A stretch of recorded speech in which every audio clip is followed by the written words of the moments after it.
We've traveled more than 7,000 miles to southwestern China through 4 different airports over the last 36 hours to get to this beautiful, stunning lake.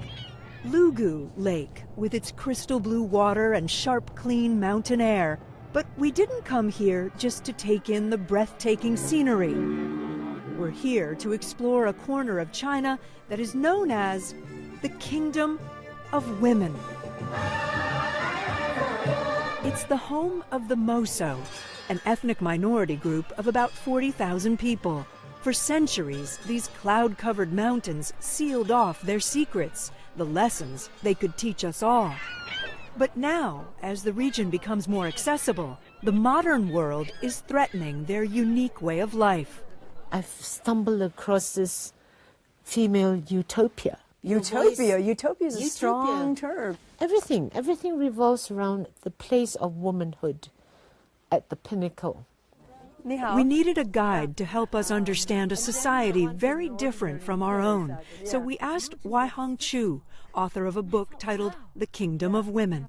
As a corporate lawyer working in Singapore and Los Angeles, she was fed up with her male-dominated workplace. A visit here 10 years ago transformed her life forever. Do you think this place is unlike most places on Earth? Yeah, it is. The woman's voice counts a bit louder than the men's. You hear young women saying, when you're born, you just feel like you're really treasured.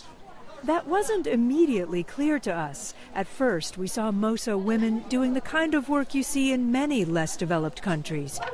Weaving, cooking, or harvesting in the fields.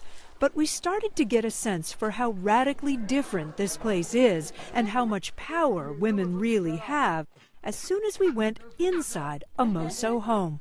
Typical Moso homes have an ornate front door and then inside a really big courtyard, and everyone lives around this courtyard. All the rooms, the bedrooms around the outside, the corn drying out to feed the pigs. We're here to visit the Alu family, 4 generations living under one roof. You're the grandmother, you're the eldest daughter, you are the youngest daughter, and you are her daughter. Yes, one family. And your family is structured along your grandmother's line. Yes. Here, grandmother is the head of the family, and the fire in her room is never allowed to burn out.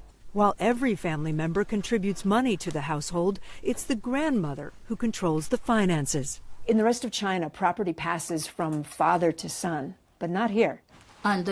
Yes, here things are passed down from the mother. The men are obedient to the scheme of things, okay? The scheme of things that grandmother and your sisters are a bit more important than you are. Zuma, whose daughter is that 4th generation, hopes to one day be the grandma in charge. In the future, whoever makes money and is the most capable will manage the household affairs. So I'm really looking forward to becoming the woman leader of this family. There aren't very many cultures like this one. Anthropologist Tammy Blumenfield has been traveling here to study the Moso for nearly 20 years. How would you describe what exists here? Well, it's a matrilineal society. Your father doesn't really matter as much in a matrilineal society. Your mother is the one who counts in terms of your family membership. Here, brothers and sisters live their entire lives in their mother's home where they were born and raised. And only the children of the women are part of this extended family. Always the children of the women staying in the home. Right. The men would be having children with other people somewhere else, and those children would stay over there.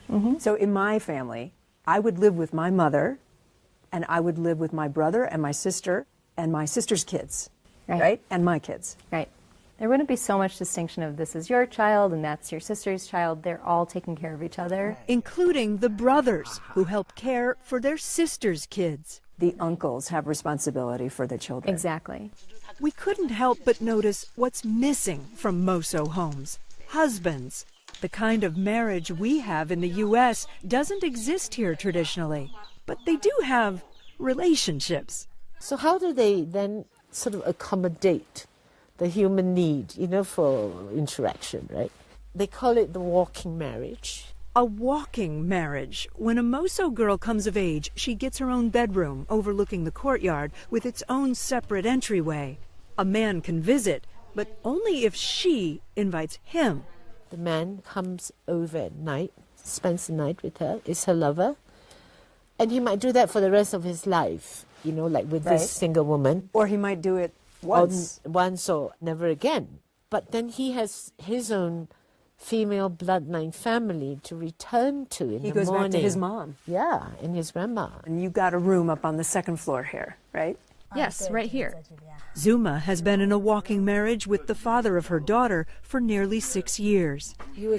Two people are together because they like each other. And if you no longer have feelings for that person, then you break up without question. It's a natural separation. It sounds like women here have a lot of freedom.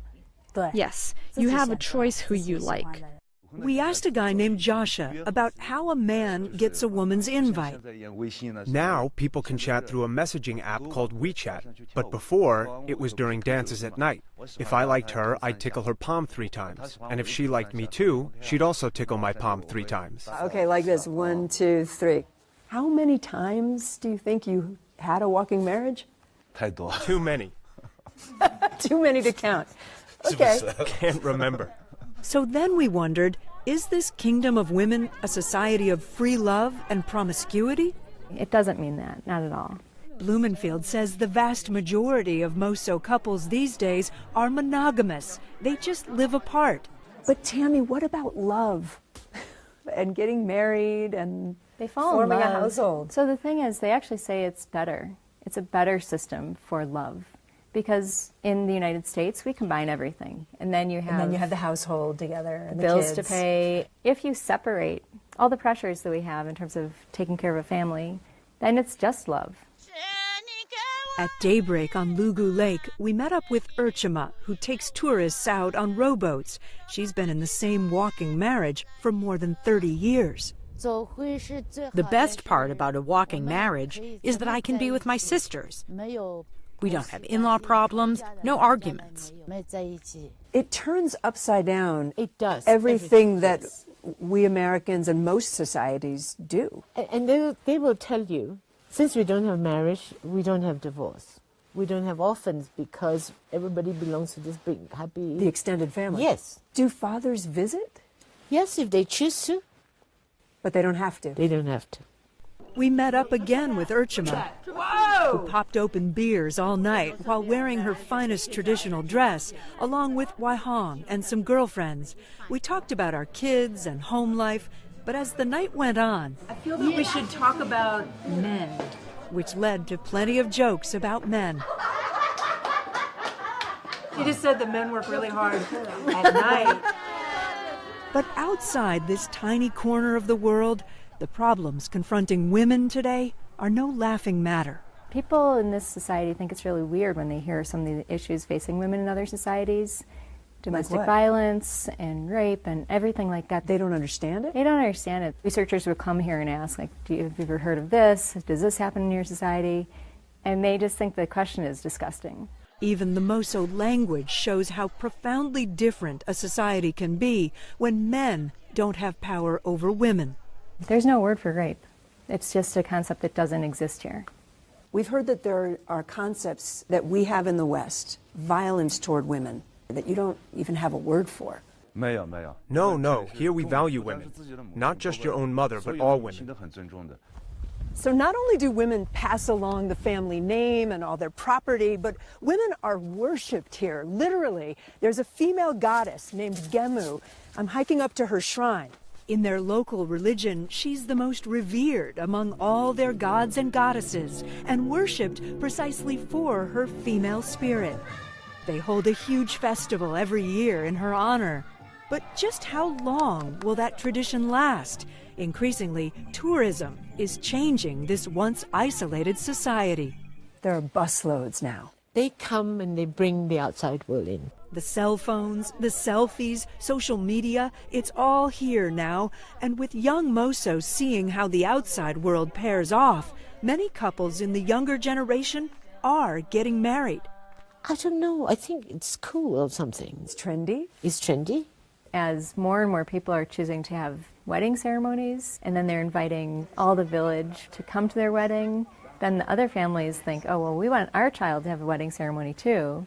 Blumenfield says Moso culture is still unique, even with the changes, and there's great hope that this ancient kingdom of women and its progressive ideals will survive in a modern world. If the Moso idea dies off, then we would have lost a very precious thing in humanity, I think, for womanhood.